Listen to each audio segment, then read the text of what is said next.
palavra de Deus diz lá no livro de Josué, capítulo 7, versículo 1. Mas os israelitas foram infiéis com relação às coisas consagradas. Acã, filho de Carmi, filho de Zimri, filho de Zerá, da tribo de Judá, apossou-se de algumas coisas, e a ira do Senhor acendeu-se contra Israel.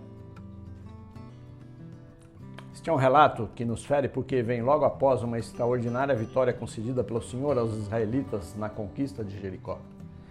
A forma como aconteceu a tomada da cidade foi um poderoso testemunho do que o povo poderia esperar caso andasse com o Senhor.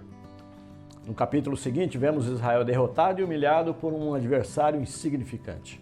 Esta passagem faz parte da história deste lamentável episódio e nos oferece a explicação para a derrota. Havia pecado entre o povo e isto interrompeu a ação de Deus. O incrível desta situação foi o fato de apenas um homem ter pecado. Acã, da tribo de Benjamim, ele viu entre os despojos de Jericó um manto babilônico e mais 200 ciclos de prata, que daria mais ou menos 2,3 kg, um lingote de ouro de 50 ciclos, que dá mais ou menos 575 gramas, o qual ele cobiçou e guardou. Está lá em Josué 7:21. Eu acredito que muitos de nós teríamos feito o mesmo numa situação semelhante diante de uma crise ou em tempos de guerra. O negócio está feio, o inimigo está morrendo mesmo, o despojo de guerra, é ouro, é prata, vamos pegar, porque isso daí pode ser de muita valia para nós, para a sobrevivência, né?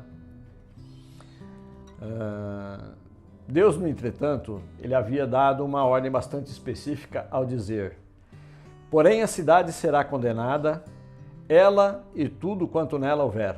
Somente viverá Raabe, a prostituta, e todos os que estiverem com ela em casa, porquanto escondeu os mensageiros que enviamos. Então somente guardai-vos das coisas condenadas, para que, tendo-as vós condenado, não as tomeis, e assim torneis maldito o arraial de Israel e o confundais. Está lá em Josué 6, 17 e 18. E aqui, nota que aqui está a razão de toda a confusão. Deus falou para não pegar, não peguem nada, deixe que vai ser tudo condenado, destruam tudo. E mesmo assim, Acã foi desobediente e pegou. Ninguém estava vendo mesmo, né? Como aquele docinho cai no chão no momento de uma festa ali, você vai lá, pega, tira a poeirinha dele, coloca lá junto com os outros, ninguém viu mesmo, mal não faz, né? E chama a atenção o fato de todo o povo sofrer as consequências do ato praticado por um único homem, né? A nossa surpresa revela como somos convencidos de que o pecado é um assunto de caráter pessoal, algo entre nós e Deus. Este relato nos mostra uma dramática e contundente evidência de que não existe pecado particular. Todo pecado é uma ofensa contra Deus e contra o seu povo e tem consequências que vão muito além da nossa própria vida. Aquele docinho que caiu no chão foi contaminado e deu diarreia em todo mundo, mesmo que ninguém tenha visto, caiu, mas contaminou. Mesma coisa aconteceu com Acã.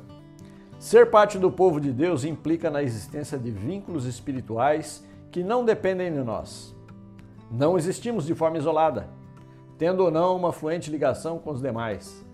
Quando alguns de nós pecamos, não fazemos somente contra Deus, mas fazemos também prejudicamos o relacionamento com os irmãos, pois interrompemos o agir de Deus na nossa coletividade e não somente na vida do indivíduo.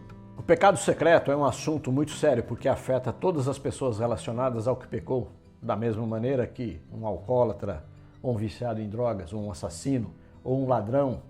Do mesmo jeito que essas coisas trazem miséria, discórdia, a má reputação, a desonra a todos que vivem com ele, isso é uma coisa muito séria. Mesmo que não vejamos as consequências, os resultados das nossas ações não podem ser sustados. Você já errou, não tem como voltar atrás. Com certeza, esta realidade esteve presente no apóstolo Paulo, quando ele disse lá na primeira carta aos Coríntios, no capítulo 12, versículo 16, se um membro sofre, todos sofrem com ele. A ideia não é que devemos sofrer com o próximo, mas sim que a dor de um membro afeta todo o corpo, ainda que tentemos ignorá-lo. Da mesma forma, o pecado tem efeitos sobre a comunidade. Saber disso dá um peso adicional ao chamado para vivermos em santidade. E que Deus nos abençoe e nos livre e guarde de todo mal, em nome de Jesus. Amém.